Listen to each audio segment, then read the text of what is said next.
You remember Din Boo? No. The same thing happened in Algeria, in Africa. They didn't have anything but a rifle. The French had all these highly mechanized instruments of warfare, but they put some guerrilla action on. Hello and welcome to Guerrilla History, the podcast that acts as a reconnaissance report of global proletarian history and aims to use the lessons of history to analyze the present. I'm your host, Henry Hakamaki, joined by my co-hosts, Professor Adnan Husain, historian and director of the School of Religion at Queen's University in Ontario, Canada. Hello, Adnan. How are you today? I'm great. Glad to be with you, Henry. Always nice to see you. And Breht O'Shea, host of Revolutionary Left Radio and co-host of the Red Menace podcast. Hello, Breht. How are you? Hello. It's early, but I'm doing great. It is early. That's because we've got a great guest today who is based in the UK. So the time difference makes it kind of essential for us to do this in the morning. Our guest today is going to be Leo Zeilig, who's a writer and researcher on African politics and history. He's the editor at the really tremendous journal, the Review of African Political Economy, ROAPE. So if you hear us say ROPE, that's what we're referring to. You can find that at rope.net. He's also senior research fellow at the Institute of Commonwealth Studies at the University of London. His books include Thomas Sankara from HSRC Press, Frantz Fanon, Philosopher of the Third World from IB Tauris, African Struggles Today, Social Movements Since Independence from Haymarket, and Congo, Plunder and Resistance from Zed Books. The episode that we have today is going to be a very broad survey, essentially. Something that we in the West really misunderstand or under-understand is Africa. It's a massive continent. We were just looking at how big Africa is. In terms of geographic size, it's almost double the size of Russia, or put another way, it's bigger than China, India, the United States, and most of Europe, plus Japan combined. Or another way of looking at it, if you look at the map, Greenland looks pretty big, but Africa is actually 14 times larger than Greenland. And in terms of population, it's the second most populous continent in the world. It has almost as many people as Europe and North America combined. But yet, despite the tremendous size, both geographically as well as population, not to mention the diverse cultures across the African continent, we really don't understand Africa particularly well in the West. Now, Africa's had a lot of really interesting struggles over the years, decolonization struggles, independence struggles, mass movements, all across the continent. And again, in the West, we just don't understand these things. So before we do individual episodes that really look specifically at these individual movements to get really deep views and on the ground, essentially, with the people who are fighting in these movements, we thought it would be useful to have a very broad survey of African struggles and decolonialization more broadly. And that's what we're bringing Leo on to talk about. So I guess let's open up, guys, Breht and Adnan. Let's open up with, why do you think that despite the massive, massive size of Africa and the diverse cultures and the fascinating history, it's never talked about in the West, at least not with any sort of specificity? I don't know who wants to take that question first, but why do you think that we don't cover Africa nearly as much as we should? Yeah, I mean, I think it's absolutely a product of colonialism, of a global narrative that always emphasizes European narratives and perspectives to the exclusion of non-European, the victims of colonialism, etc. I think even today we can see how these narratives or these lack of narratives manifest in things like the 23andMe, where they'll parse out a bunch of different ethnicities in Northern Europe, but lump together people on the outside of the imperial core in these huge sort of absurd groupings. And it's a reflection of how many of these places were carved up by European powers after World Wars and other conflicts. So, I mean, the fact that we don't hear these narratives, the fact that, countless peoples and cultures and language are homogenized as one singular group speaks to the European colonial chauvinism and anti-Black racism, at least, plus many more things which we'll get into throughout this episode. But I think that's a good place to start thinking about why we don't hear those narratives. Yeah, I think I'd like to just pick up on that, what Breht said, particularly the anti-Black racism. Of course, here in the Western Hemisphere, our populations and societies were built on slave labor.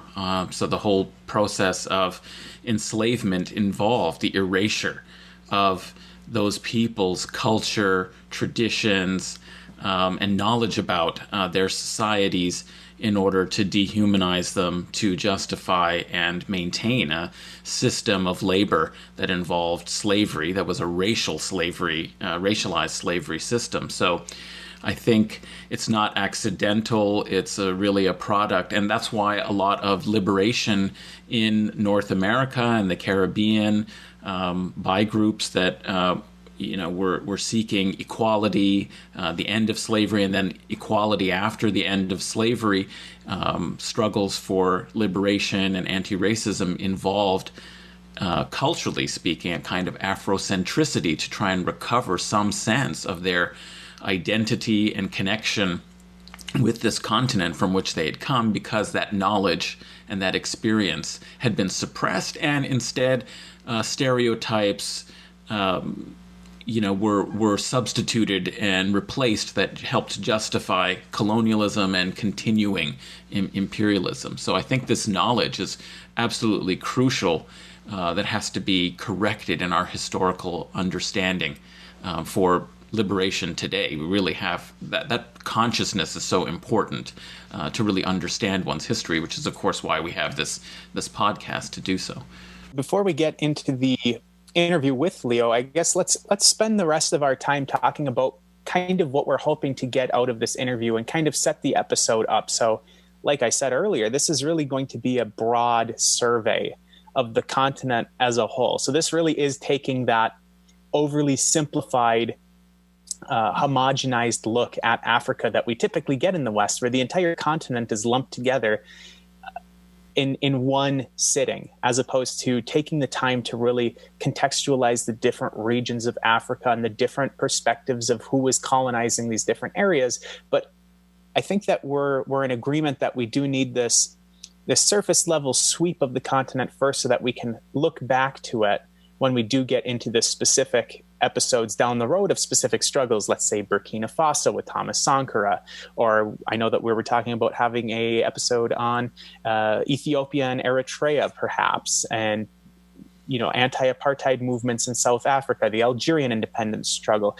We are going to look at all of these struggles individually in the future, but really getting this baseline knowledge will be very helpful for both us as well as the listeners in the future, so that we can kind of harken back to this conversation that we're going to have. But what are some of the things that you're hoping to get out of the conversation and kind of set up these future conversations that we will have? Breht, I'll let you start. Sure, yeah. I think I want to definitely do a broad survey of the countries involved in colonialism, right? The European countries that partook in colonialism at different periods in different regions of Africa.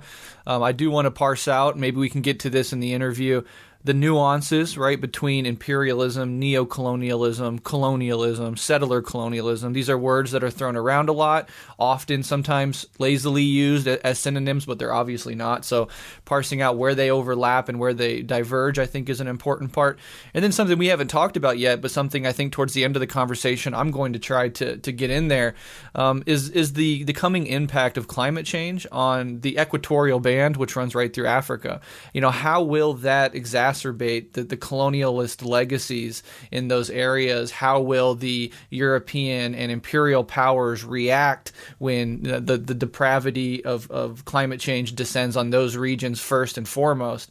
I think that reaction is going to be inseparable from the entire history of colonialism on that continent. And so I'd love to get Leo's perspective on how he thinks that's going to play out. Adnan, before I let you comment, I just want to commend Breht on making that connection with climate change, that was a really excellent point that, I hadn't thought about in my preparation for this interview, but it's something that absolutely is right.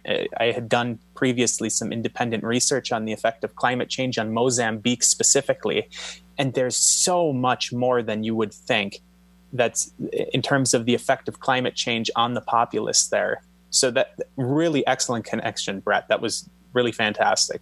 Well done. Adnan, I'll let you take over now. Well, I think that is a great point, and I think the broader environmental exploitation of Africa certainly fits into colonial development, underdevelopment, de-development, and is going to be exacerbated certainly by climate change. But if we think, for example, of overfishing in the Red Sea and off the East African coast, why are Somali pirates considered so dangerous? And part of it is response to overfishing by European powers. They had fishermen who then became pirates because their livelihoods were stolen from them. So I think that's a really important point going forward.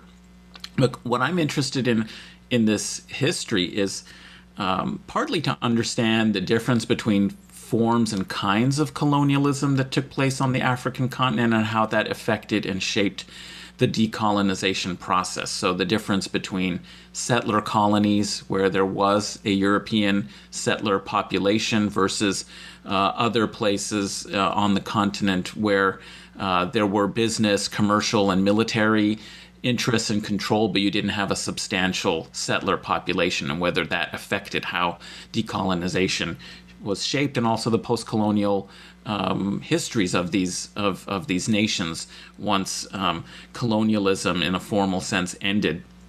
Also, a lot of this happened pretty rapidly in the post-war period, mostly in the 60s and through the first half of the 70s. So one would wonder, is there some integrity or unity between these struggles? What are the intersections and interrelationships between liberation struggles on the continent?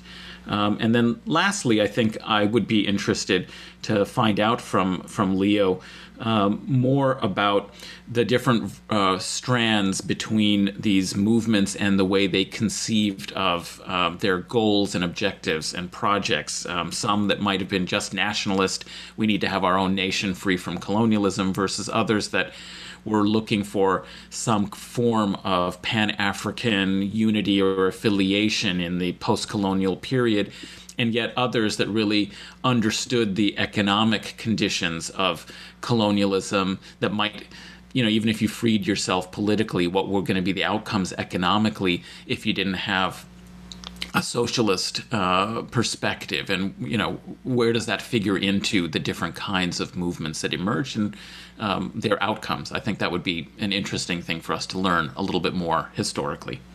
Well, I guess I'll just say one thing that I want to make sure that we get out of this interview, and then I'll turn it back over to you guys for any additional thoughts before we wrap this up and invite Leo on. But one of the things that I want to get out of this interview is kind of the shared successes and shared failures of these movements across the African continent. So like I said, it's a massive continent with a ton of people, a multitude of cultures, but there were movements all across the continent. Some were successful, some were failures. We need to understand why some were successes and why some were failures, but we also should look a little bit deeper than that, even in this broad survey. Insofar as even in the successes, there are going to be some failures that they had within their successful movement.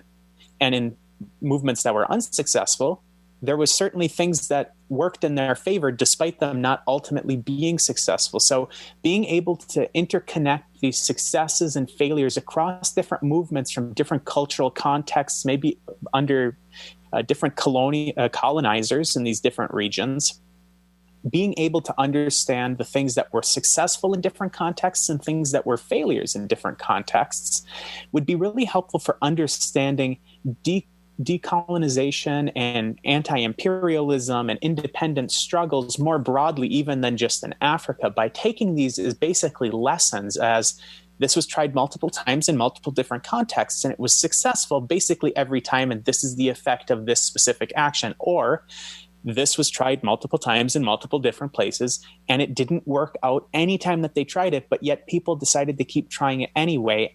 Why is that they kept trying it? Why is it unsuccessful? And that's something that we should really take to heart when we're analyzing different struggles from history, as well as formulating how things should be going in the present in our constant struggle globally against colonization, imperialism.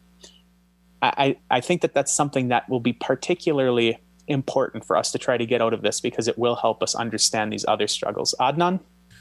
Well, I think that your question also raises a perhaps even a more fundamental question about what was success, imagined, and was there any success? There may be on certain levels of political liberation, but then I think the points that Breht raised about neo-imperialism and neocolonialism that we might be able to take up with Leo really does raise the question about whether Africa has been decolonized. That might be something we might ask, or has it metamorphosed into different forms?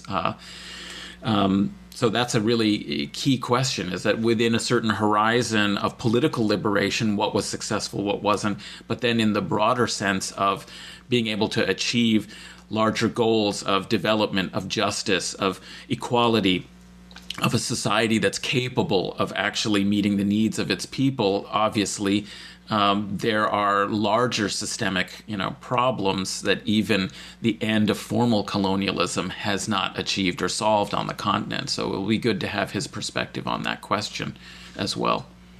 Listeners, we're going to take a quick break, and we'll be right back with Leo Zeilig to talk about broadly the struggles and resistance across the African continent and its decolonial struggles.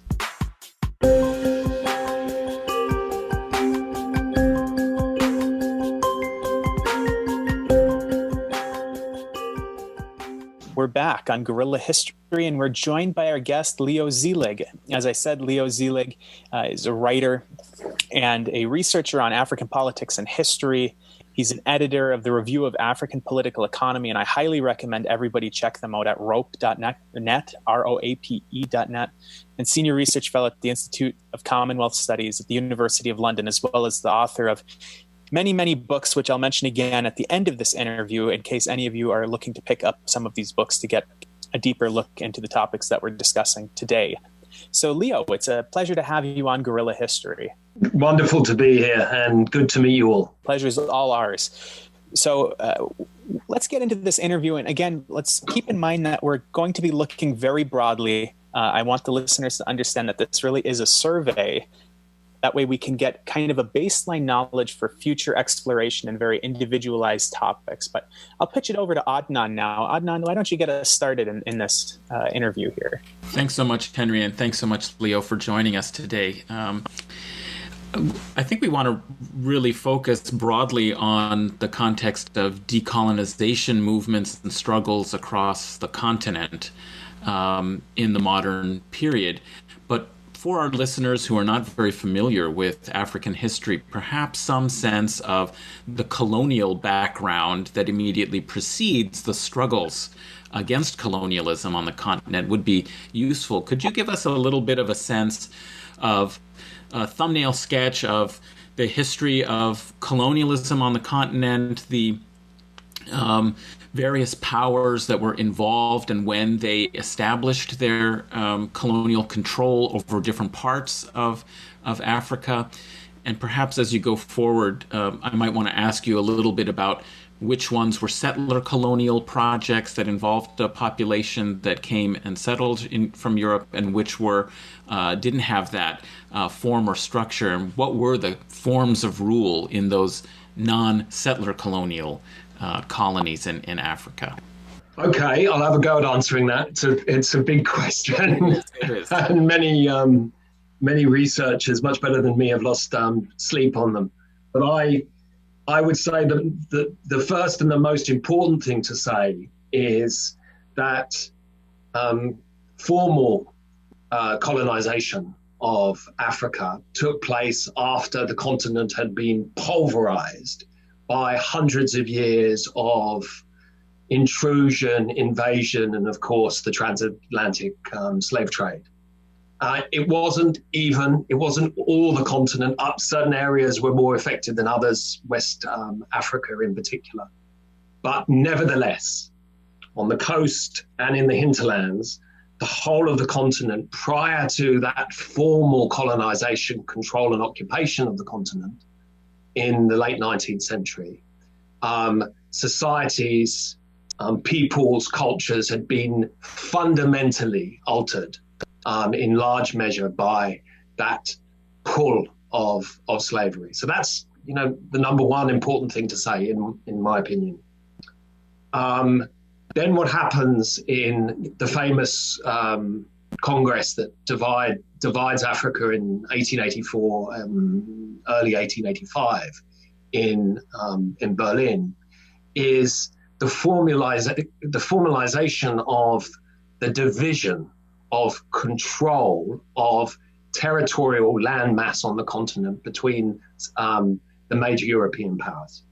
And it's, as crude and as ghastly as that sounds. So the major players, of course, were the UK, Germany at that point, interestingly as well, because of course it's forgotten German colonialism because of what happened after their defeat in the First World War. The French, Belgium, of course, who played a very big role in Central Africa and the Congo. So you see this horrendous and violent division of the continent, on top of that long history of slavery that formally chopped up the continent. And I've got one of those dreadful colonial maps behind me, as you can probably see. And one of the striking things in that map, in all maps, contemporary maps of Africa, are the straight lines that were drawn in Berlin and also settled afterwards. I mean, it wasn't all a gentleman's agreement. They also, fought each other over that division. The major players that we've outlined were seeking control over the major resources, which had been identified, both during the previous period of occupation. And we have to be clear that the colonial division of the continent had been taking place for decades before it actually happened in Berlin. So the French, for example, in Algeria, were there in the 1830s, fighting these long-running battles to suppress national and local insurgencies against that colonial occupation. So, the continent is being softened up for what happens at the end of the 19th century.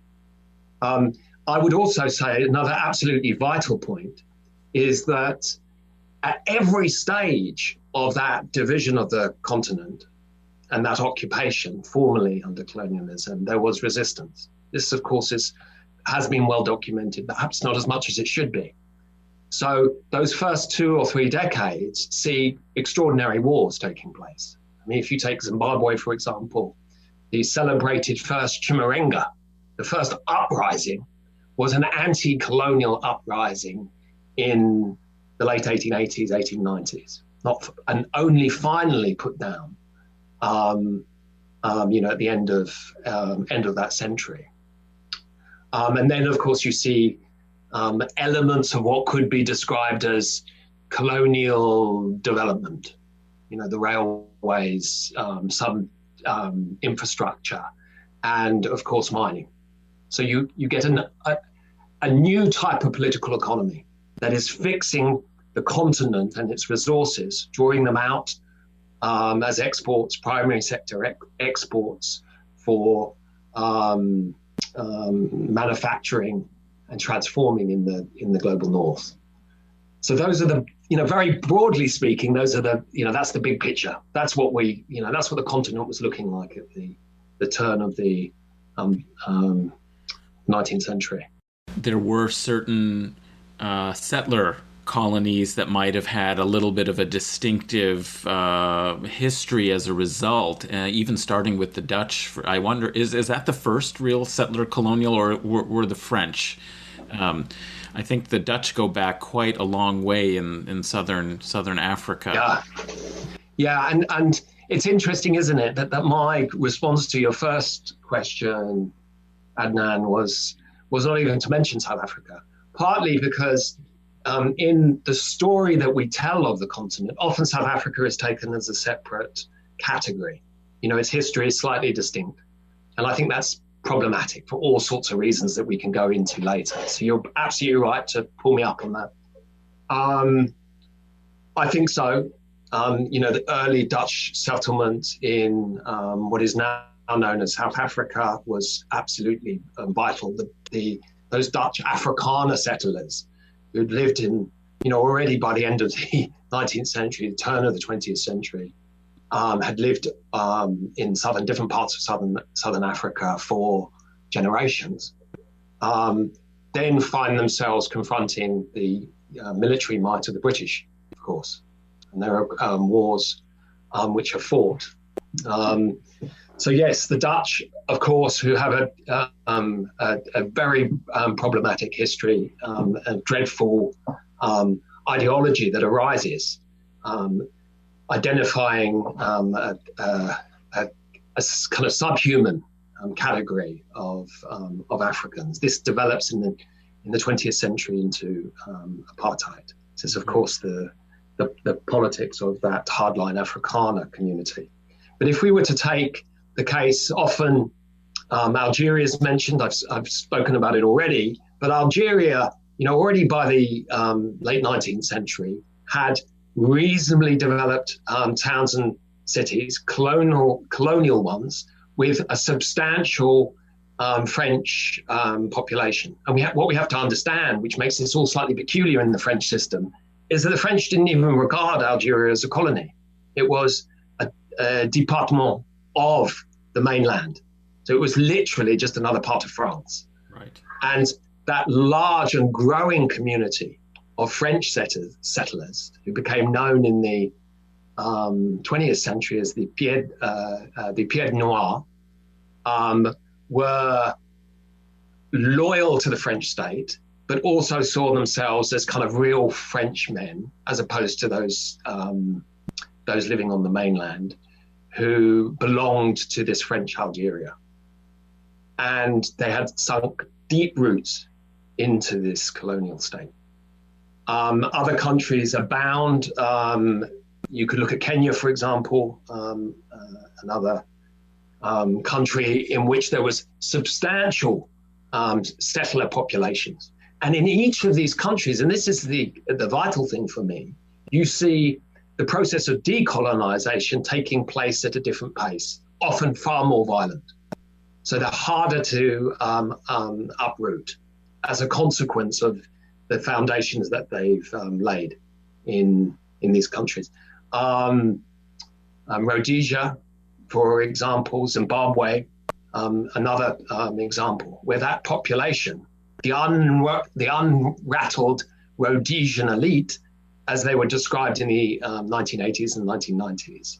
So those white settler Rhodesians who hang on, largely unrattled by Mugabe, which is a whole other set of questions, after independence in 1980. So yes, it plays an important part, those different types of colonial manifestations, to the struggle to uproot the colonial force on the continent. So now that we have a generalized understanding of the broad history, some of the major countries involved, some of the settler colonial instances, before we move deeper, I was hoping that you could maybe just talk about the definitions of terms that people are familiar with, certainly our listeners are, but might sometimes get confused, which are imperialism, colonialism, and neocolonialism. So how do you think about those three different terms and where they intersect and diverge? It's a great question. One of the figures that I'm doing a lot of work on at the moment is the extraordinary revolutionary and radical Walter Rodney. And he was a theorist in large measure on imperialism. So I suppose for the African continent, we can understand imperialism as the process in which European power, both military and financial, were able to penetrate and control large swathes of the continent. And the experience, and they did it, of course, through those colonies which we've talked about, the transition to the period of decolonization, which is literally that period in history in which those colonial roots begin to be shaken on the continent and uprooted by popular movements, by nationalist struggles, and it has a huge cultural and political impact.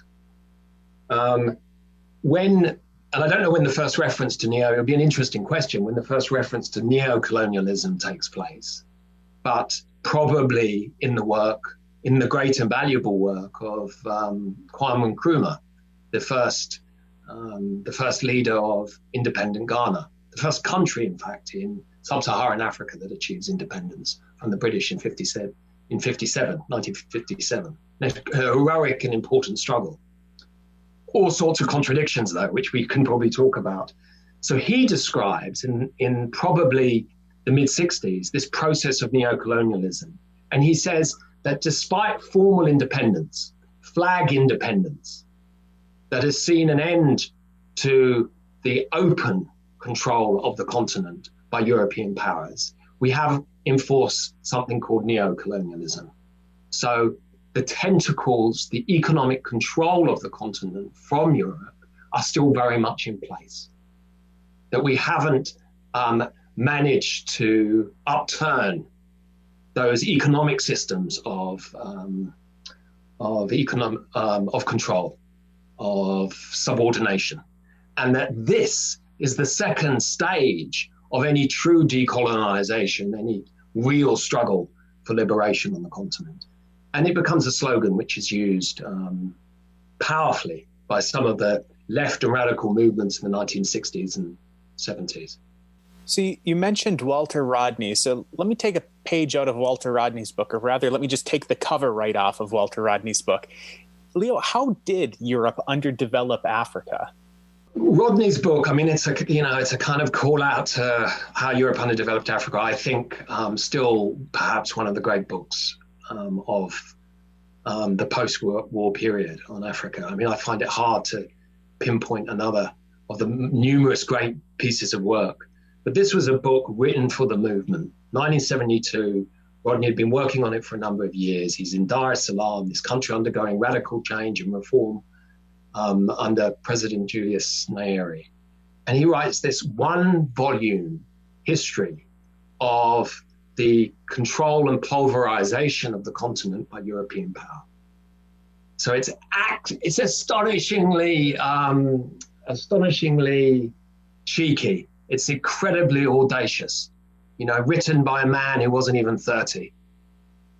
His command of history and the details and nuances. So nothing is left to chance. There is no area of inquiry that he doesn't investigate. We're not left simply with a feeling of a great and straightforward and united Africa before the European arrived. It's much more complex, of course, like all human society is. So what Rodney does in this astonishing book is present this picture of an incredibly varied and incredibly and unevenly developed continent that is dragged into underdevelopment by the experience of European penetration.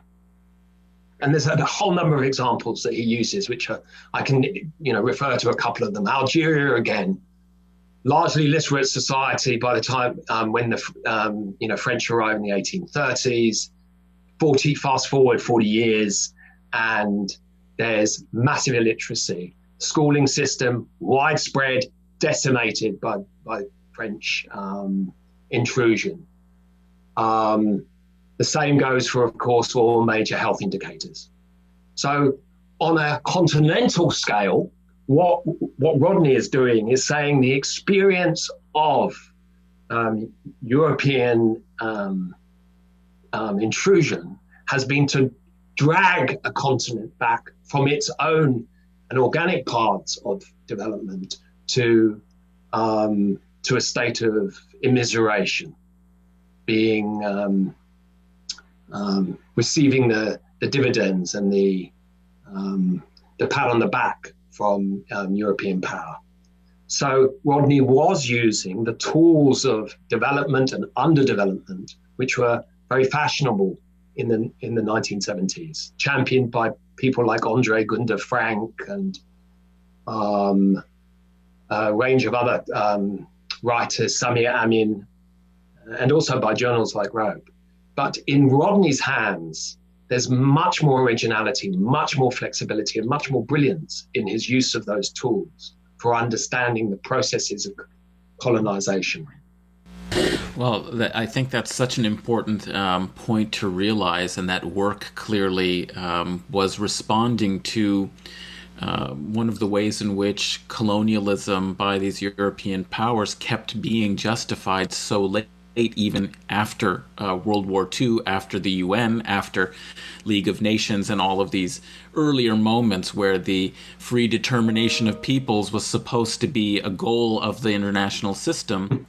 But, you know, it was often colonialism was so often represented as a necessary, husbanding of peoples who couldn't rule and govern themselves, and that there was a humanitarian dimension of it. This was, of course, important, in the Congo, supposedly, Leopold, presents this as a sort of aid society. So actually, in that context, I'm wondering if you could tell us a little bit about how this decolonization process begins.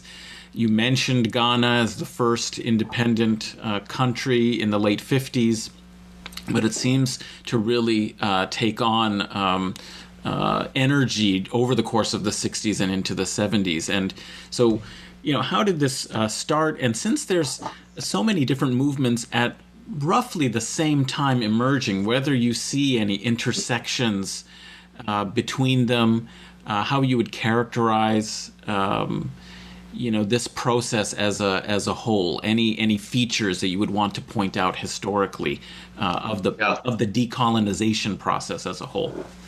Yeah, excellent question. I mean, a couple of things I want to say, because I was as you were talking about the justifications of colonialism, which continued, and you're absolutely right, long after colonialism had ended.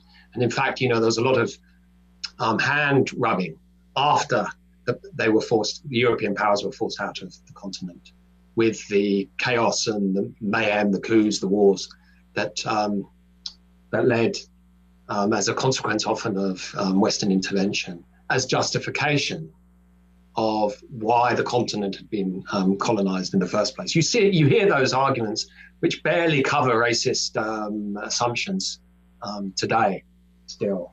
I mean, there was a wonderful mass public meeting in the late 1950s that Patrice Lumumba, the first leader of independence, the first prime minister of independence in 1960 in the Belgian Congo. And he's addressing a meeting of supporters of the MNC, the mass organization that he led. And he's talking about what he plans and what the MNC planned to do after independence, which was going to take place a few months later. And he receives a question from a Belgian journalist who says, how do you expect to achieve anything in independence? You don't have a single trained doctor. There aren't any Congolese lawyers.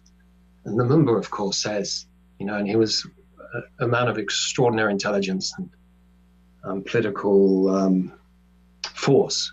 He says, and you have been here for how many decades and have failed to train a single doctor or journalist? Do you think that we should tolerate any more of this humiliation? The story related to me by one of the activists that I researched from that extraordinary period of decolonization in the Congo about 15 years ago. So how does decolonization actually take place? Well, I think one of the key moments really is what happens to some extent off the continent. So there's an incredible sharing of experiences. One, of course, is the large number of African troops that fight in the Second World War. This has an impact, of course, in raising political awareness and consciousness. War ostensibly fought for freedom and democracy, yet that's remained, in which the colonial empires remained in place. So this heightened political consciousness, but also connected people. So there were huge and very important post-war struggles that took place around the continent. The Sétif massacre in Algeria in 1945, almost as the victory in Europe is announced. French troops suppress a anti-colonial rebellion in Algeria and kill tens of thousands. So all of this starts contributing to an anger at colonialism.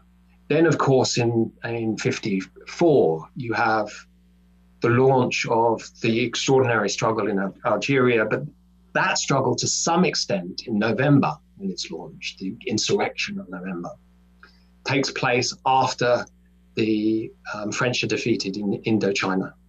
And this is incredibly important. So the French suffer a humiliating defeat in Vietnam by nationalist forces, and they're essentially forced to withdraw. The impact of this, and Suez, of course, in Egypt in 1956, where the French, in a similar and humiliating way in North Africa, are forced to withdraw after attempting to seize control of the Suez Canal after Nasser nationalizes it earlier. All of this sends shockwaves around the continent. Fanon describes the extraordinary Frantz Fanon, who was the Algerian revolutionary and liberation fighter and writer of the most magnificent books on African independence and liberation.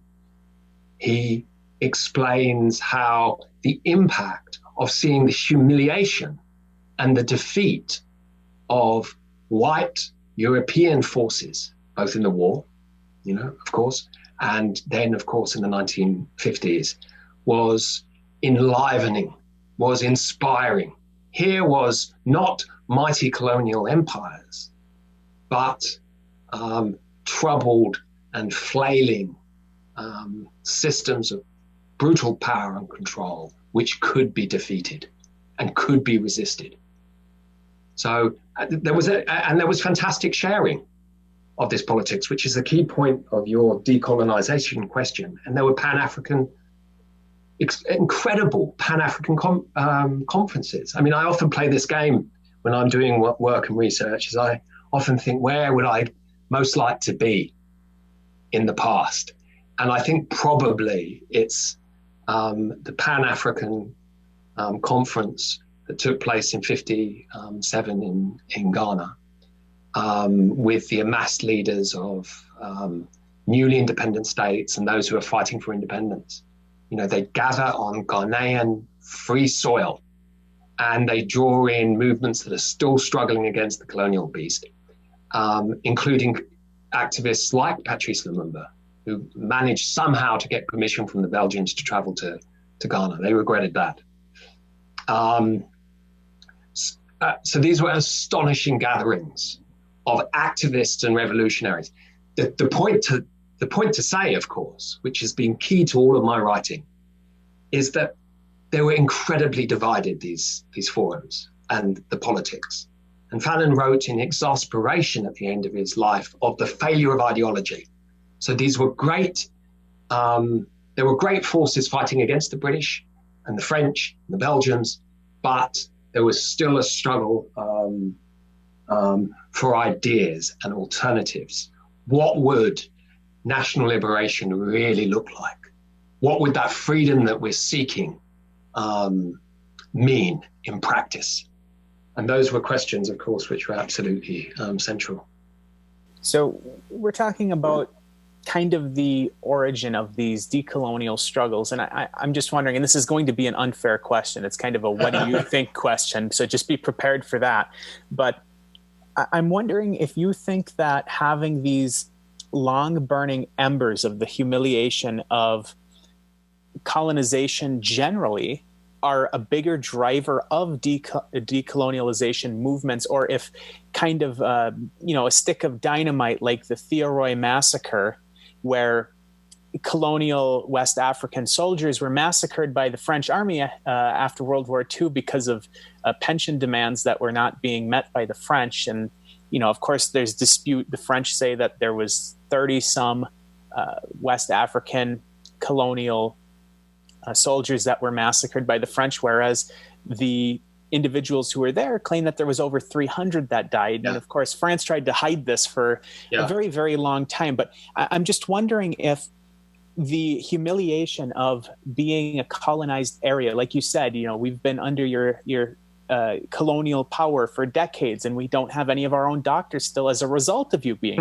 a colonizer. Is that long-standing but kind of subtle humiliation a bigger driver of kind of a decolonial revolutionary spirit in the individuals, or is it these really egregious actions like this massacre of probably hundreds of West African soldiers who were killed because the French didn't want to pay them what they had promised to pay them?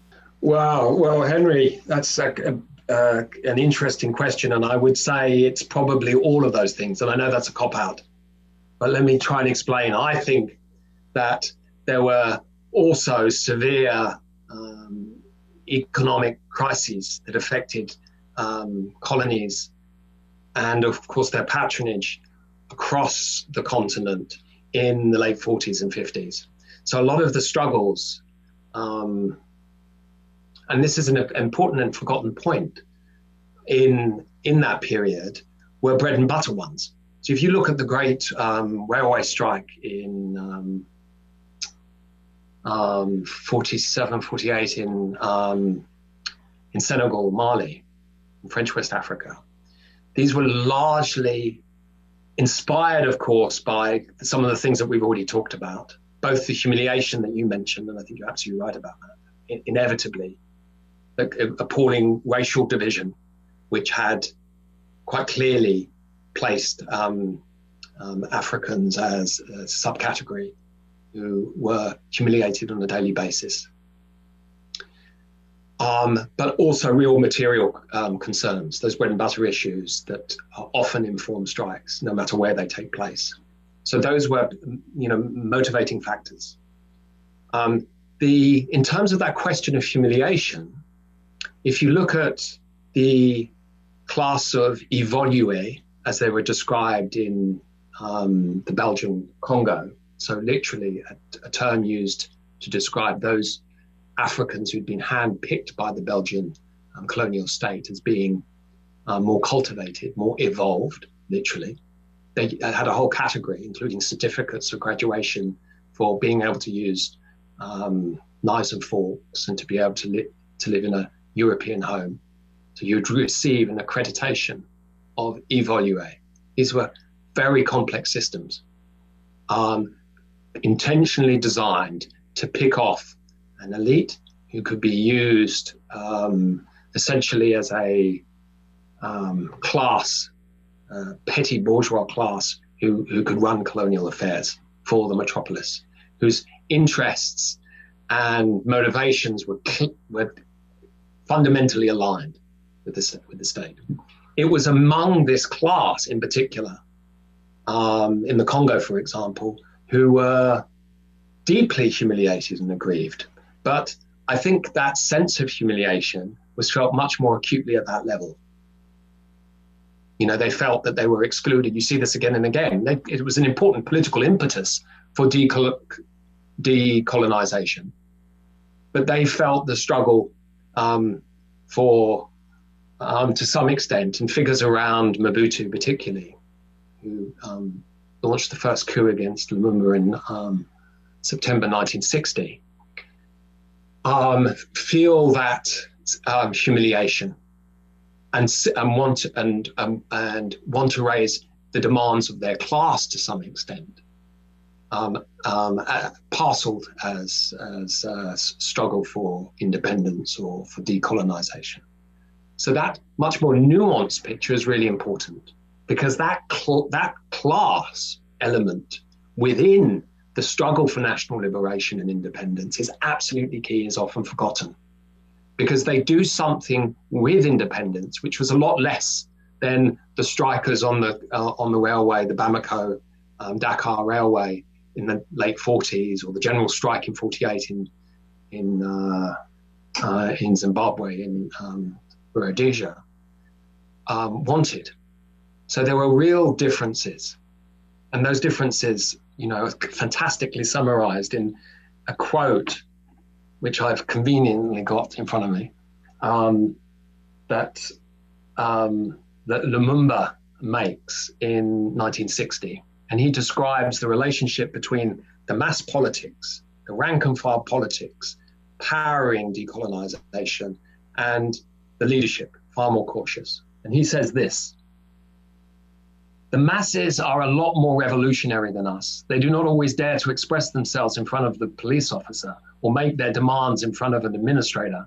But when we are with them, it is the masses who push us and who want to move much more rapidly than us. That's a wonderful sense of the tension within those mass-based nationalist organizations like the MNC. But we can name them across the continent in many different varieties. So that dialectic, if you like, between the struggle and the interests of those at the base, and if it's using your language, Henry, the humiliation, the aggrieved sense of exclusion felt by those often leading those organizations, and the interaction of those two forces often created something completely different for both groups. So one thing that I've tried to do in my writing is to examine that complex medley of political forces that made up the social movement in general, as Marx described it, of national liberation. That's absolutely wonderful and fascinating, and it's worth pointing out that the same tensions that you just mentioned there were explored by Frantz Fanon in Wretched of the Earth. And I was actually reading into this a little bit, because one of the most dangerous people to be in this entire period as a black revolutionary leader. And Fanon and Lumumba actually were born and they died in the same exact years, both at age 36. Sankara and Walter Rodney were both killed at age 38. So being in this line of revolutionary work puts a cap on your lifespan, absolutely. We've done entire episodes on Sankara and Rodney and Fanon on my other shows, and I was hoping we could maybe drill down on Patrice Lumumba specifically here, just because, there's a million different individuals we could focus on and dive deep into, but I think adding this human element, telling a little bit of the human stories and the individuals behind these movements, add a layer of humanity to this entire history. So I know you're a fan of Lumumba, you've written on Lumumba. Could you talk a little bit about his life, his contributions, and his untimely death? And in some respects, Lumumba is the most, there's no bloody hierarchy, of course, but is an absolutely astonishing figure.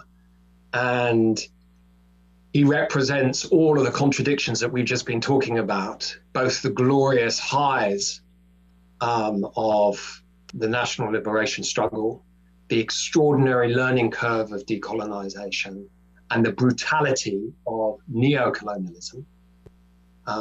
In its most ruthless forms. So the Congo, to some extent, and Lumumba's life in particular, is prefigurative of much of what happened very early in terms of decolonization on the continent, but what was going to happen, what was happening, what independence and independent power would look like in the decades after 1960. So Lumumba, was born in 1925. He was into an incredibly poor family, living in a rural area, receiving primary education, making his way as a young man, with really just a few coins in his pocket, to Stanleyville, where he forces himself into public libraries. And there's great descriptions of him in the 40s and 50s, literally going, at the end of his working day, and moving through shelves of the library. And it was an appallingly censored library. I mean, what we must remember about the Belgian Congo is that it was ruthlessly controlled and censored. So you couldn't don't think, as you could do in probably South Africa in the 1970s and 80s, under the special sections in the libraries, books by Marx and other radicals. So incredibly censored, but nevertheless, he hoovers this up. He teaches himself French, having received really the most basic instructions. And he becomes part and parcel initially as an incredibly bright man, of the Evolué production line. So he becomes committed to pursuing a career in the low levels of the civil service. He's in the post office initially.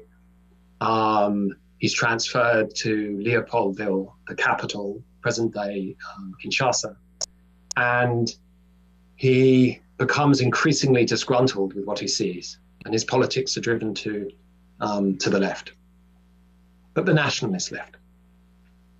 So he, and of course, he's head and shoulders smarter than that very narrow group of the Congolese Evolué and those nationalist figures, people like Moses Chombe, who lead the breakaway in Katanga in 1960, of course, who eventually kills him along with the Belgians. So he becomes this astonishing figure, championing independence, but also wanting for its pure autonomy and economic independence, political as well, for the Congo. Not radical socialist transformation, not an international revolution. Let's be clear about that. And what happens, of course, in the course of 1960, more than I think any of the other radical and extraordinary figures, murdered, as you said, Breht, is he develops at a breakneck speed. So events of extraordinary ferocity are thrown at him. So he wins the election for the MNC, becomes the prime minister, which is a compromise. Kasavubu, the president, and those elections are held in May, independence on the 30th of June. Within days of independence, that autonomy, that real independence that he sought from the Belgians starts breaking away. So Katanga, that mineral-rich, copper-rich province, and most of Belgian wealth, of course, came from extracting raw materials from the Congo, as we know. In the south, the Katanga separates within, I think, 10 days of independence. So Lumumba is dealt with the fracturing, not over years, but within days of independence being achieved. And does he respond to that by seeking compromise with the colonial power? No, he tacks left. He challenges the ex-colonial state. He takes it on. He's advised by other independent leaders, including his comrade and friend Kwame Nkrumah in Ghana, who actually gives him terrible advice, which I'll mention in a minute. He then struggles, traveling around the country in those first 2 months to piece together that independence that has just been won and is now just fracturing into neo-colonial states. So he tries to hold the Congo together. He's eventually unseated in a coup, which gets rid of him and Kasavubu at the beginning of September. He organizes a Pan-African Congress in late August 1960, where he brings together those who can help around the continent and the world, who can help defend and strengthen African independence. The UN he calls in, which is of course a grave mistake. The UN, playing its historical role as the defender in last resort for imperial power, backs up the coup takes back control of the radio stations, which in September Lumumba had been using to speak to his supporters around the country, holds him under house arrest after the coup, the Mobutu coup in the middle of September. So plays an absolutely central role in defending the interests of ex-colonial powers, America in particular, and of course what's increasingly looking like a puppet regime in the Congo. To each of these challenges, Lumumba moves to the left. So by the end of the year, he says, the struggle now is not simply against the ex-colonial power and the curse of independence, Lumumba's terms, but also against the puppets who have been installed in the place of real transformation. So within a very short period of time, knowing actually in December, I mean, this is of the many astonishing things to celebrate and to keep celebrating until we have not a word left in us, Lumumba's life and struggle, is how extraordinary he responded when he knew he was going to die. And when he's arrested after he tries to flee Leopoldville at the end of November, and he's brought back by the UN, who refused to intervene in his illegal arrest, brought back to Mobutu's forces and knows that he's going to die. He keeps fighting. So he makes this incredible turn where he starts unpicking this thing called independence and national liberation, which he, of course, had been a great champion, seeing its problems and its faults, its class cleavages that divide off those who were ready to do a deal with the colonial powers and those who were prepared to fight. So there's a radicalization, which is incredibly exciting in Lumumba. Now, of course, then what happens after he's murdered with two comrades, Maurice Polo and Joseph Okito, who should also never be forgotten, killed on the 17th of January, 1961, so months after independence. There's this incredible Lumumbist revolt that lasts for 3 or 4 years. Doesn't come to an end until 65, really, or 64, 65. And then there's a second coup at the end of that year by Mobutu, who puts himself in power, institutes the new order. But you see the open occupation of the continent again by European power, by essentially Belgians and Americans, using racist Rhodesian and South African mercenaries to suppress this struggle, this Lumumba's struggle, Lumumba's ex-forces, ex-support base, struggling from their capital in Stanleyville to fight that encroachment once more of colonial power, neocolonial power.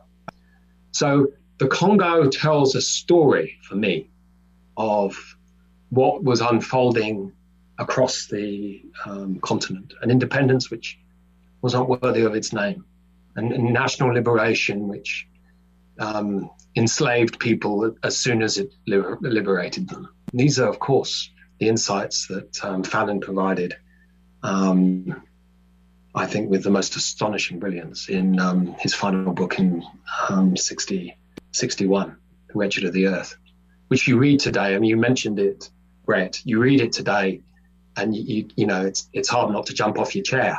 It reads with the same sparkling brilliance and excitement as if it might have been written yesterday. I mean, how many books can claim that? I'm so glad that Breht asked you about Lumumba, and also that you put the coda to it in Fanon's analysis in Wretched of the Earth, and those chapters on the pitfalls of national consciousness, where perhaps he was thinking about the case of Lumumba and also foreseeing the larger structures that might turn political liberation into just a different form of dependence. And so that raises a question that I'm wondering about, is about the post-colonial conditions. So you have these struggles, sometimes militant ones, sometimes these are negotiated, ends to colonialism. Maybe there are different paths that different parts of the continent were undergoing. And I'm wondering if those different paths and the trajectories out of them into the post-colonial situation led to different kinds of outcomes. Were some more successful in attempting to achieve at least some respite from recolonization in various forms? What would you suggest about the different histories out of the colonial condition? Since it seems like in Lumumba's case, you were able to see so many of the different possibilities of recolonization and why he had to keep adjusting and moving so quickly. And so I'm wondering, were different kinds of movements, did they have different sorts of outcomes in that post-colonial condition? Yeah, I mean, that hits the nail on the head in so many ways. And I think, and it also gets us to the 1970s and the foundation of Rome. So what you say, of course, starting with Fanon, is very important, because what Fanon says in The Wretched of the Earth, and he, and I remember in, I think 2010, being in Algiers and speaking to some of his old comrades, including a remarkable man called Pierre Choulet, who was a FLN, who recruited Fanon to the FLN, died a few years ago terribly. And he said, we were never able, Fanon would read, he wrote the thing wrote The Wretched of the Earth in a frenzy, last year, knowing that he was dying, and he would read it to his comrades. And of course he makes wild claims, and Pierre says, we didn't dare correct him, because how can you correct a man of that brilliance who was quite clearly wrong in some ways and who was dying? So one of the wild claims, of course, which I, in deference to Fanon's brilliance, but I criticize in the book that I wrote on Frantz Fanon, is Fanon does make a distinction, which people like Walter Rodney take up in lectures in Hamburg in 1978, a distinction between the different types of liberation, just as you said. So there's the negotiated settlement, often not completely negotiated, but largely speaking, agreements.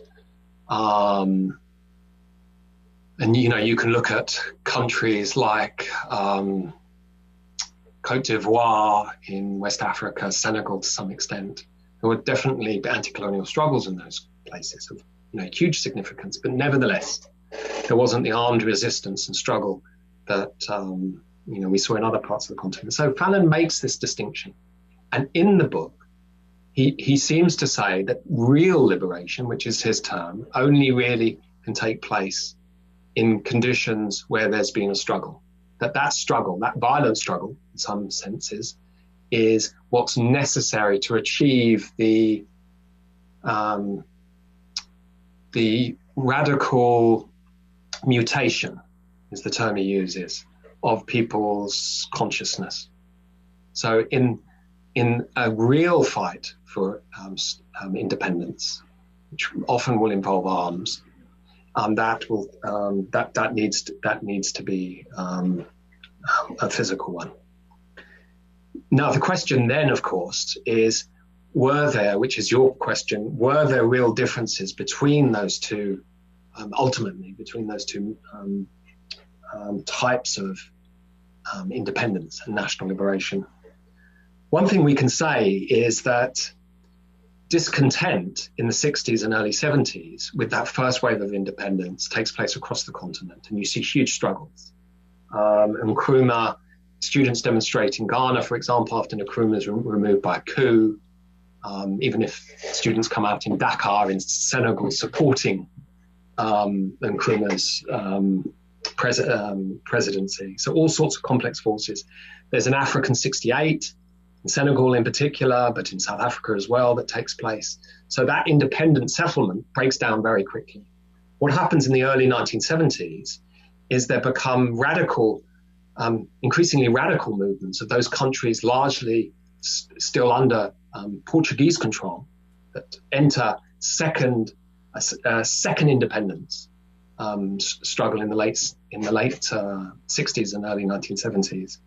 And they, to some extent, learn and criticize the earlier period.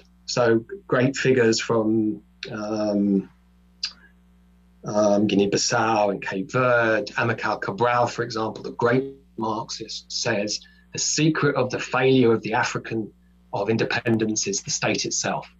So there's a real thinking about how we have failed so far and what we need to do in the struggles that are taking place on the continent now to ensure that we don't fail again. So that second liberation in 74, 75, 76, which dovetails with the revolution that takes place in Portugal against the dictatorship in Portugal, that merges to some extent colonial white Portuguese forces who'd been sent to Africa to fight liberation movements, but sees increasingly those struggles converge. Liberation and struggle and resistance in Portugal, and a socialist empowered, largely radicalized movement for a second liberation on the continent, which will not repeat the mistakes of the past. And then you have a whole history, fascinating, exciting, important, of Mozambique, Angola to a less extent. And what happens with Frelimo ruling party in Mozambique when they win independence and begin that transformation, which takes a radical and socialist direction initially. This is a topic for another discussion, very problematic in lots of ways. But that further radicalizes independence, explicitly taking up, I would say, although not resolving, the questions of the limitations of national liberation, the pitfalls of national liberation, as Fanon would have it. However,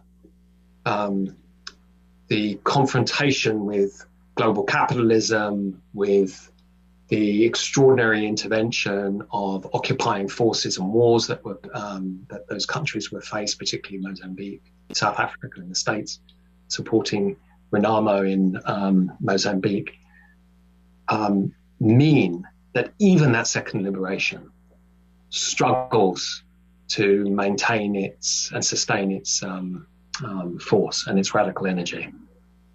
So this transitions us into, I guess, the second to last topic of the interview that we're going to have time for, which is something that I think that the listeners are going to be particularly interested in, successes and failures. So perhaps could we start off by maybe just bullet pointing a few of the successful movements, decolonial struggles, and a few of the unsuccessful decolonial struggles, things like the successful, like the PAIGC and Nyerere's movement, Sankara, and then maybe some unsuccessful ones that you think that people, if they want to look more into these individual movements before we do individual episodes on these in the future, like the Mau Mau uprising, for example.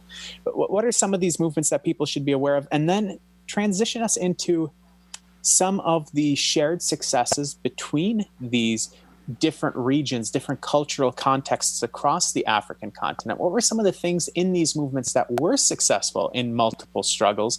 And what were some of the tactics, perhaps, that were unsuccessful in some of these struggles? Or what were some of the impediments to success or things that held back successful struggles from being more successful? I guess I'll let you take the question however you want it, but really, what are the take-home lessons from these struggles across the African continent that we can then dive deeper into on an individual basis in the future? Henry, can I get back to you on that question in about a week's time after I've researched it? And yeah, it's a big question, but just in broad strokes. It's a great question. I mean, as you were speaking, the thing that the area that I've been working on recently has been, and this isn't exactly the powerful movements for decolonization. Any of them I would have liked to have participated in or been around to witness. However, the work that I've done recently on Tanzania, and this of course is in the post-independence period. So we're talking the 60s and specifically late 1960s. So Tanzania emerges from independence as regarded in East Africa as the Cinderella of East Africa. So largely poor and underdeveloped compared to Kenya. Very low level of infrastructure, terrible schooling, and it is led to independence by Tanu and Julius Nyerere. And Nyerere is an astonishing figure, really. Whatever you think about him, and of course I'm very critical, as most people who experienced that period in the 60s and 70s were, but nevertheless also astonishing in his way. And he was committed to trying to transform Tanzanian society, essentially delinking it from those exploitative linkages and tentacles that were still very much controlling Tanzania or Tanganyika after independence, breaking with the West, breaking with British control. And as the 1960s progress, he starts introducing, with supporters and with encouragement from below, increasingly radical reforms. These are reforms which we have to understand were implemented from above. So, but still impressive. Collectivization of farms, nationalization, which happens actually around the continent. So let's not be nostalgic about nationalization, but nationalization of major companies, textiles firms, a few car assembly plants, and a number of other industries. And that's important. But he does so in a spirit of openness, which I think is astonishing on the continent. So in the late 1960s at the University College of Dar es Salaam, as it was called then, the Hill, as it was known, it becomes an amazing hotbed of alternatives.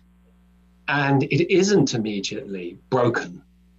And there are attempts to later on by the ruling party and by Nyerere.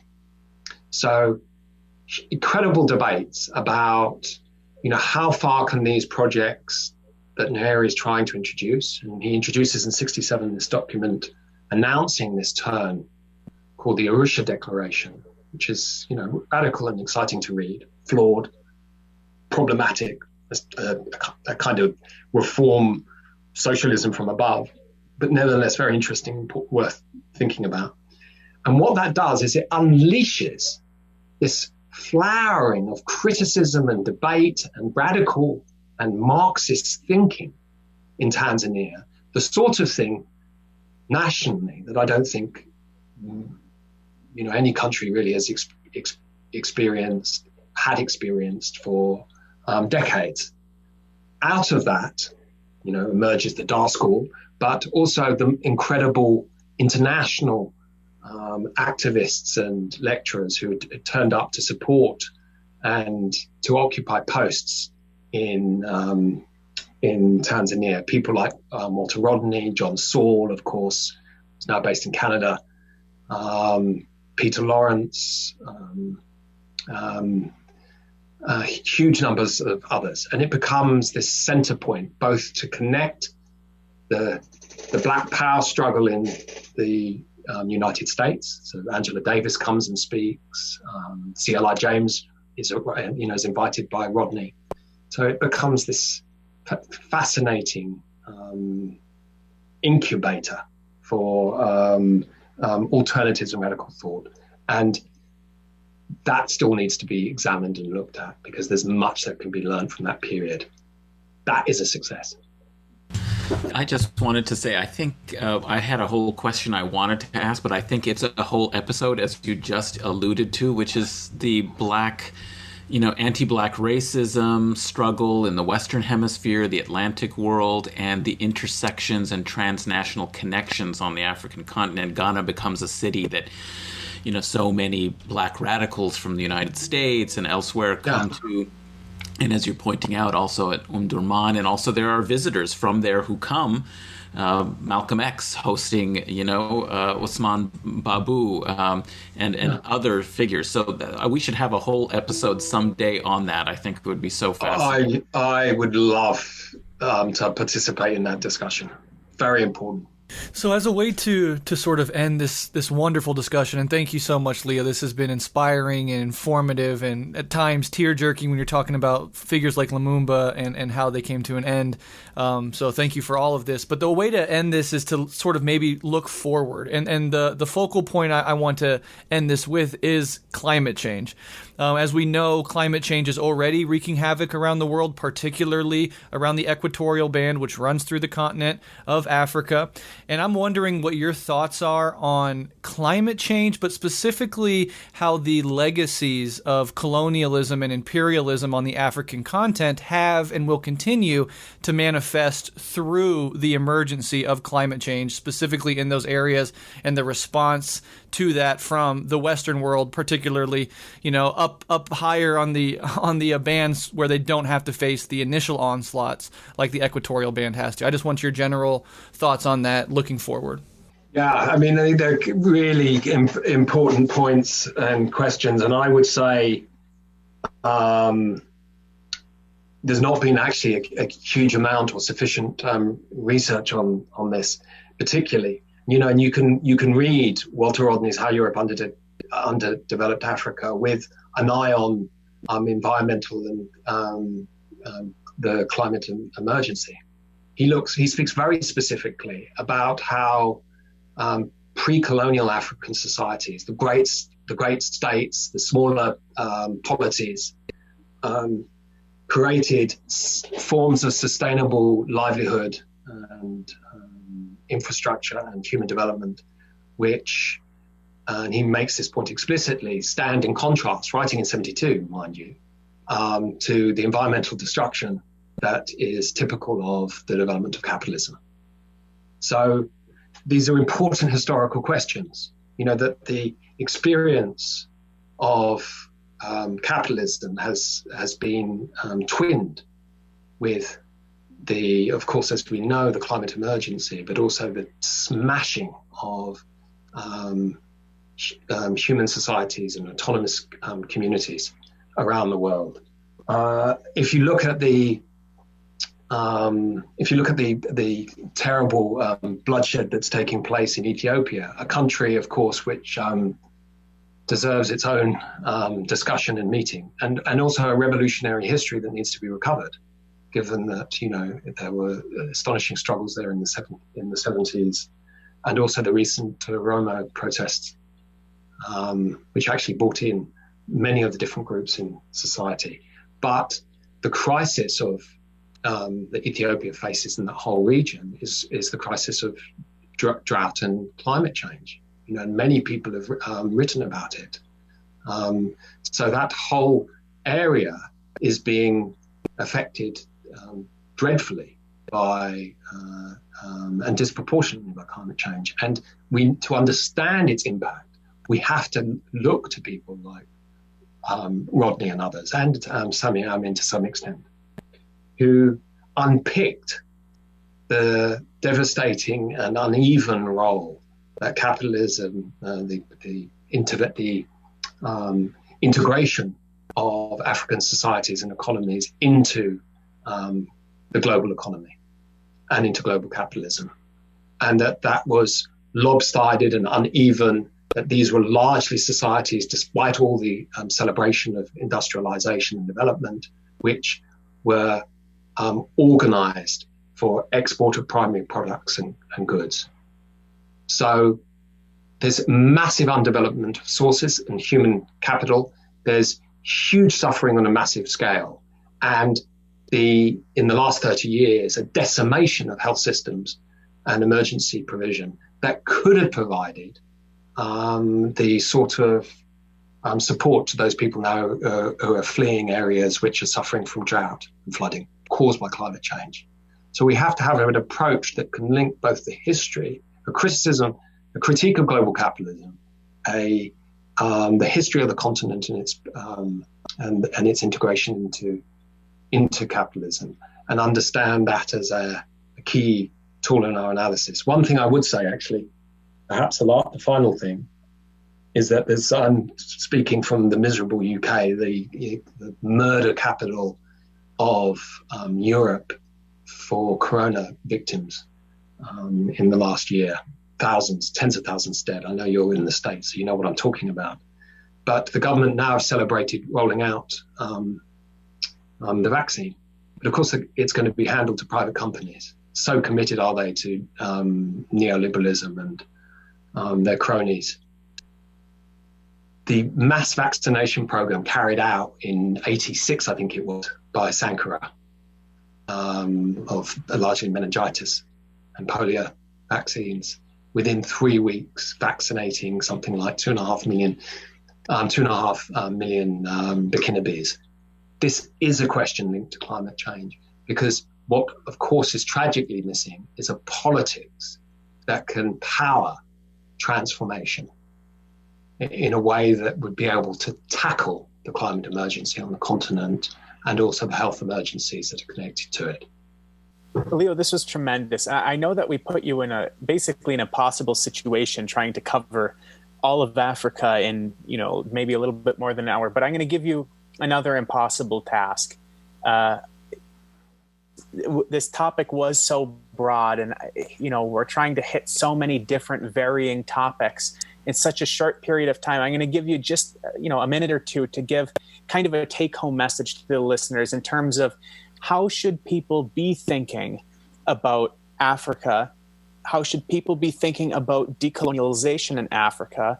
And what's something perhaps that you want people to always just keep in the back of their minds when they're presented with stories from the region that might not have this deep historical context? Well, I think, the first thing to do is to say to anyone listening to this, and to the three of you who've organized this brilliant initiative, my apologies. You probably discount everything that I've said. You should avoid speaking in, as a Marxist, I can't possibly say this, but you should probably avoid speaking in too many generalizations.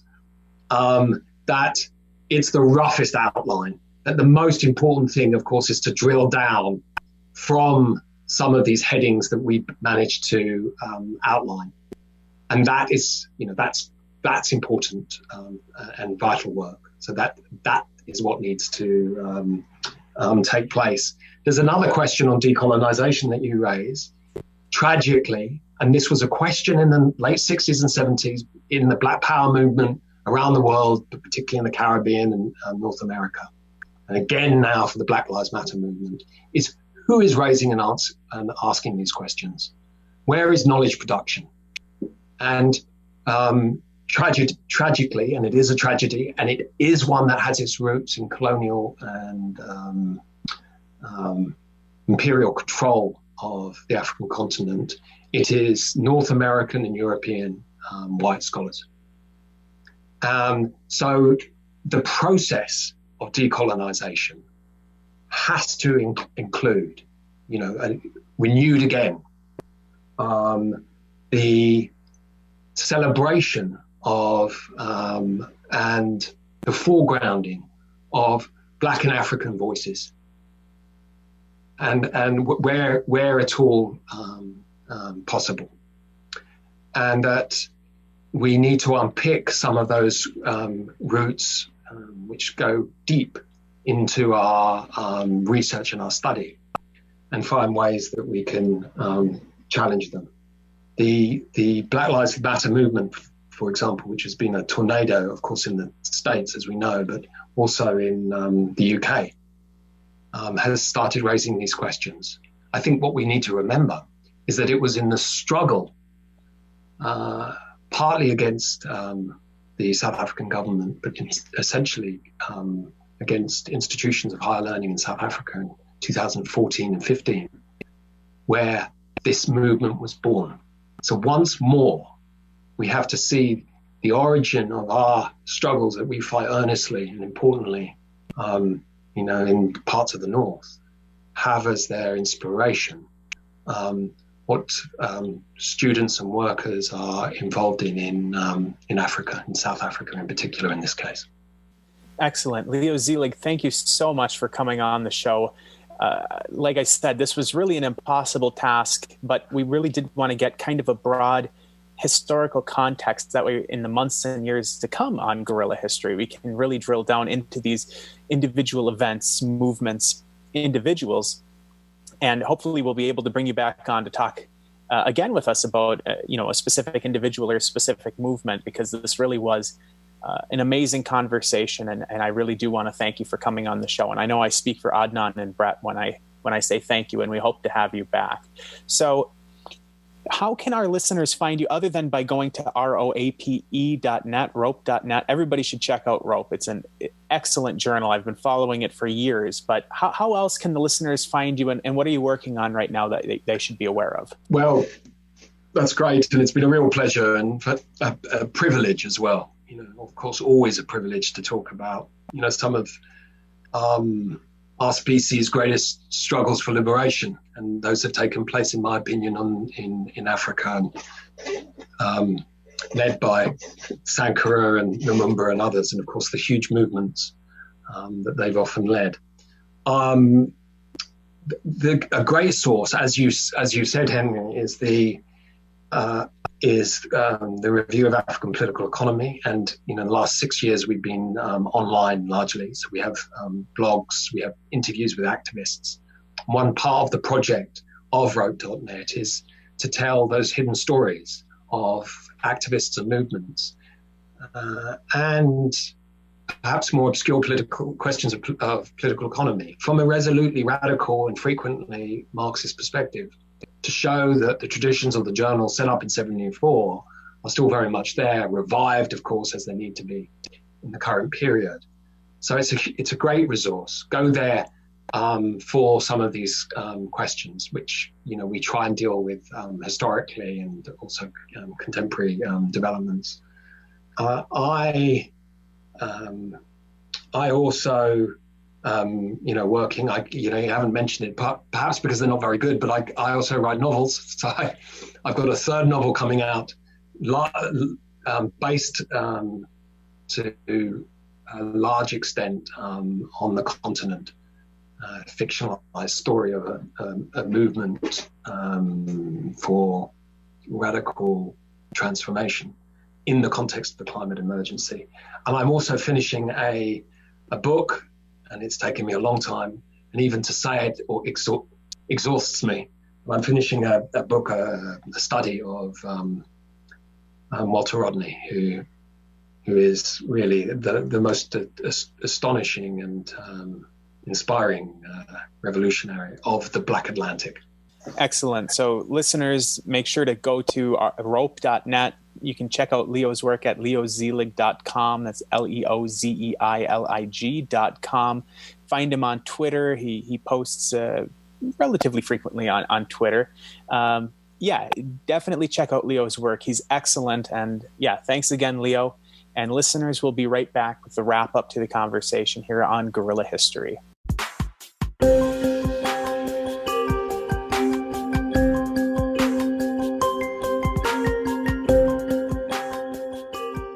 We're back on Guerrilla History. That was really an excellent conversation that we had with Leo Zeilig. Again, Leo is a writer and researcher on African politics and history, an editor at the Review of African Political Economy, senior research fellow at the Institute of Commonwealth Studies at the University of London, and an author of many books, as well as he said at the end of the conversation, a few novels as well. This was a really thought-provoking interview, and it really does help ground the future conversations that we're going to have on individual struggles, movements, individuals on the African continent. And I think that it was really important in that way. I'm going to pitch it over to you guys to talk about your impressions of the interview. But first, I just want the listeners again to check out Leo's books. He has a lot of books that cover various topics within the African continent. And if this was an interesting conversation to you, definitely make sure that you pick up these books and give them a look through. And if you do, let them know that you heard about it through the show here. But again, some of his books include Thomas Sankara, Frantz Fanon, Philosopher of the Third World, African Struggles Today, Social Movement Since Independence, and Congo, Plunder and Resistance. You've really got a wide variety of topics within Africa here with Leo's work. So do check those out. And hopefully this conversation was as was as enlightening to you as it was to us. But Breht, Adnan, what did you guys think about the conversation that we just had with Leo?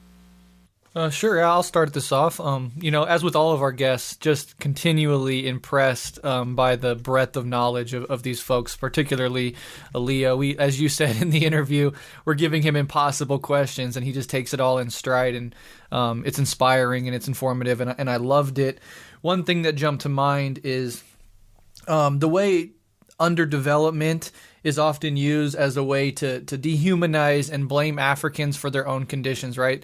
The underdevelopment is sort of shrouded by ideology, and the narrative in the West is that the problems of Africa are the results of the failures of African peoples, African nations, etc. And this certainly blows that up. And there's a parallel with socialist history, right? In that the U.S., the imperial core, throws everything they have at any attempt to restructure an economy outside of the confines of global capitalism. And then when they overthrow the government and coup the leaders and plunder the resources, and that country is divided and destroyed, it points to it and says, see, socialism doesn't work. And that is the chauvinistic sort of evil of imperialism and colonialism, and just how colonialism has shaped the entirety of the planet and the geopolitical nature of everything we're dealing with, and how things like the pandemic and the climate change are not only in some ways results of that sort of those apparatuses, but also going forward will continue to play out the legacies of colonialism and imperialism, as we mentioned at the end of that interview. And the last thing I just wanted to mention is we're recording this in early December 2020. By the time folks hear it, it'll probably be a month or two out. But right now in the Supreme Court, there is a lawsuit against big multinational U.S. corporations like Nestle and Cargill because of child slavery used in their supply chains.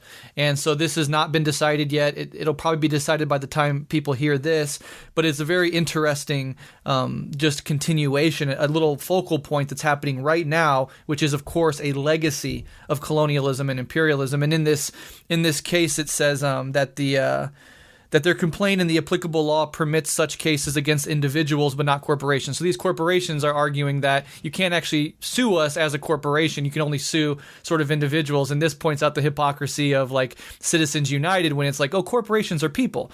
When it comes to free speech, they can throw money around as a form of free speech, right? So the Supreme Court considers corporations people, but then when it comes to taking responsibility, the corporations say, no, you can only do that to people. You can't do that to us, right?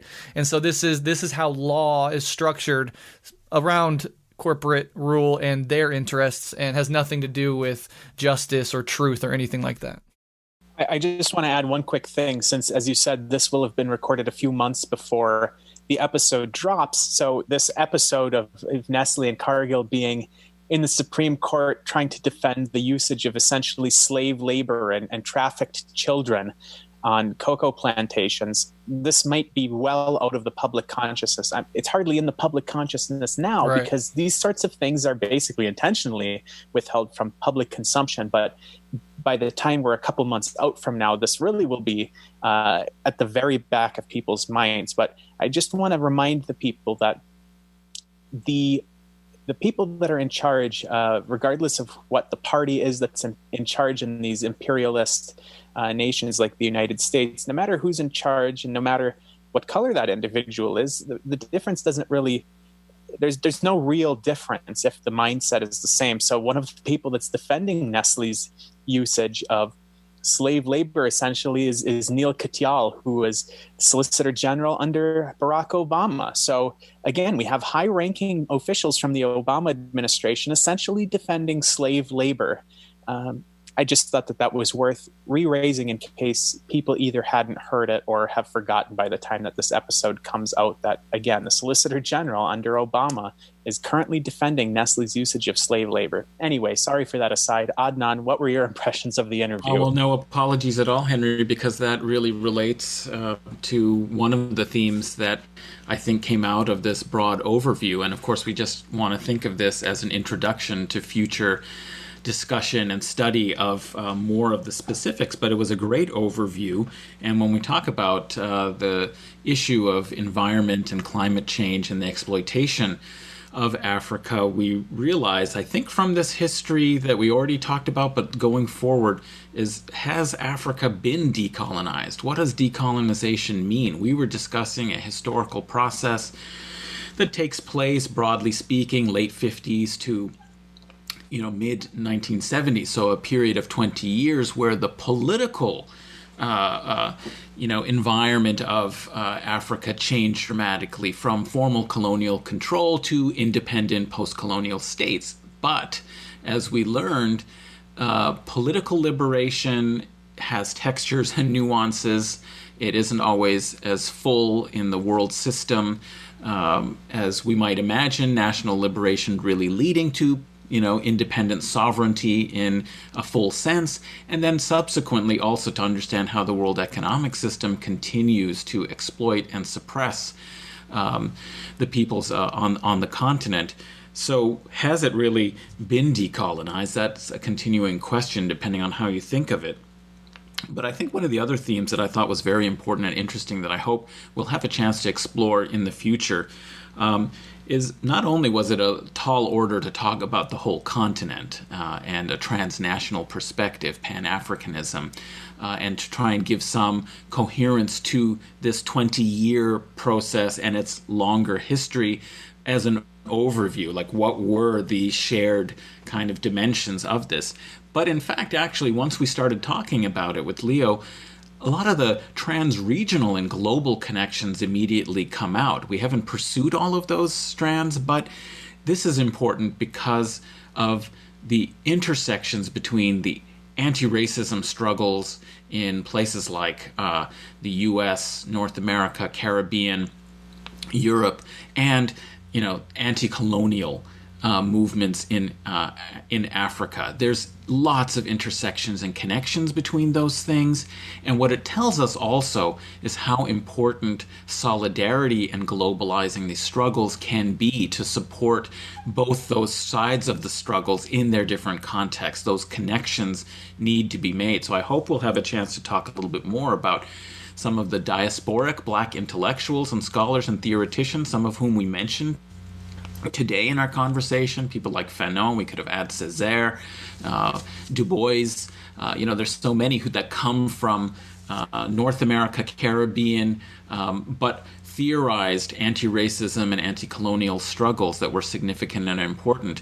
And likewise, there were a lot of solidarity movements, and even if we think about the end of apartheid, the way in which a global movement came together to try and pressure the last settler colonial state on, in Africa. So I think those are things that will be valuable, not only historically, but also because they're models for how we, in our own positions, can contribute and assist and show solidarity for the liberation of people around the world. So yeah, it was a fantastic discussion. I'm looking forward to future follow-up discussions. I just want to remind the listeners before I give you each the opportunity to have any final words that you want to have on the conversation that we had and the prospects going forward for the show on African-related topics and movements.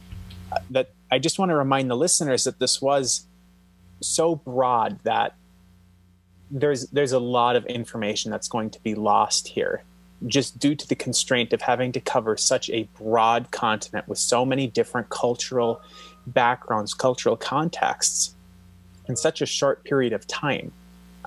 To cover this topic and the detail that it needs, it would take years of extensive study, and we had just over an hour of a conversation with Leo. So I do want to emphasize that this is overly broad, but we want to give you the cultural context for the future conversations that we're going to have with Leo and other experts talking about very specific cases, because as I said in the intro of this episode, in the West, we don't really get that historical grounding that we need to get on African issues, the African historical context.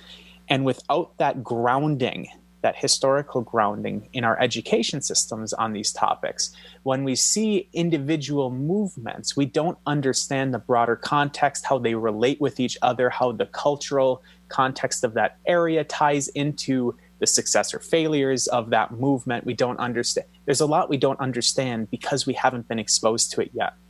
So what the aim of this conversation was to kind of give us a little bit of that background context of African movements as a whole. Again, an overly broad grouping. That way, when we do get into the individual episodes, on individual, very highly specific episodes, that you'll be able to go back to this and remind yourself of some of that historical context. And it'll let you know maybe some other sources that you can read. Read Walter Rodney, How Europe Underdeveloped Africa, to get more of that historical grounding, so that when we do talk about individual movements and go very deep within them, the individual events that took place within those movements make sense in a broader historical and cultural context within the continent of Africa. So when you listen to this episode, I want you to take that as the message, that this really is a survey and a grounding from where we're going to be leaping off from. And that when we listen to those future episodes, this is something that you can always call back to remind yourself of some of that context. So guys, I'll leave it to you now. What are your final thoughts on the conversation that we had with Leo and the prospects going forward? Well, I would just say that one interesting little nugget that we got was how important the defeat of the French in Indochina was in inspiring Africans on the continent to be able to imagine that they could liberate themselves. And so, to quote Malcolm X again, we remember Dien Bien Phu, and clearly Africans struggling for their liberation took a lot of inspiration, and that's a model of the transnational, global sort of approach that this history has to bear on contemporary struggles. Is remembering this history is inspiring for us as it was for them. Yeah, and for my final words, although as Henry said, these are broad general sweeps so that we can do deep dives and have that context already in our back pocket, there were still so many interesting little times when you drilled down, and one of those times was on Patrice Lumumba, who is a giant in these discussions and needs to be brought up, so I was glad to address that. And I'll just end my part with a quote about him from his friend Thomas Kanza, who was, like I said, a friend and a colleague of Lumumba, and he said, quote, "Despite his brief political career and tragic death, or perhaps because of them, Lumumba entered history through the front door. He became both a flag and a symbol. He lived as a free man and an independent thinker. Everything he wrote, said, and did was the product of someone who knew his vocation to be that of a liberator. And he represents for the Congo what Castro does for Cuba, Nasser for Egypt, Nkrumah for Ghana, Mao Zedong for China, and Lenin for Russia." Excellent. Now, listeners, before I have the guys remind you of how to find them on social media, I have a task for you. While the three of us have relatively similar political ideologies, I think it's fair to say, Adnan, Breht, that the three of us have relatively similar political ideologies.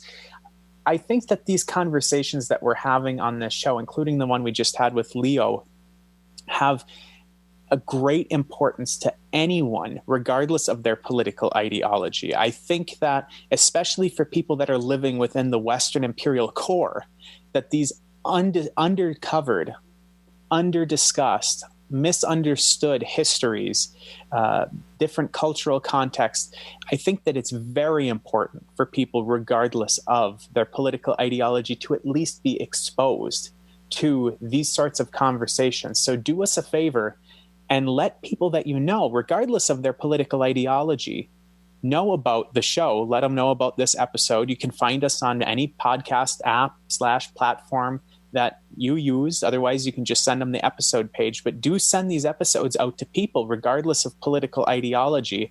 And if you want to help the show even more, rate the show, give us a review. It helps people find us organically through the podcast apps. So that's something that I think that I want to emphasize for you to do to help get these kind of conversations out there to more people, because it is really important to educate people on these issues, and it might help bring some people around to seeing things through an anti-imperialist lens that might have never thought about it before.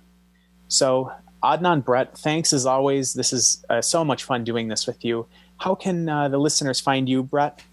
For me, you can go to revolutionaryleftradio.com. You can find Rev Left Radio, and you can find Red Menace. And on Rev Left Radio, particularly publicly on Patreon, I've been doing more work on one of my other interests, which is Buddhist philosophy and Buddhist spirituality and practices. And I've also been conducting several guided meditations to help people get into the practices of Buddhism. So if that is at all interesting, I know it sort of diverges from what we cover on this show and a lot of what we cover on Rev Left.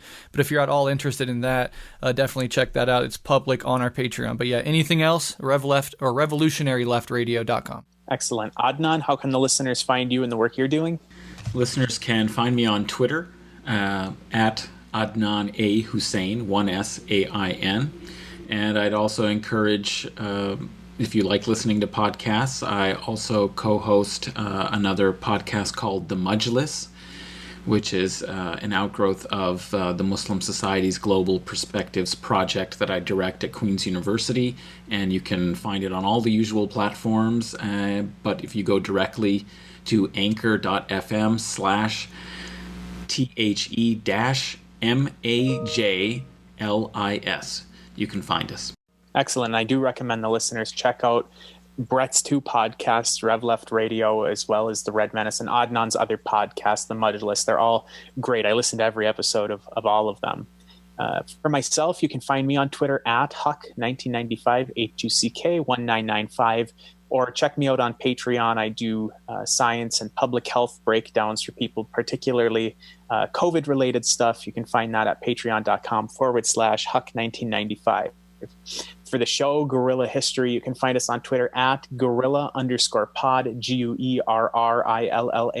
GUERRILLA_pod, and we have a Patreon as well, patreon.com/Guerrilla History. Again, 2 R's, 2 L's.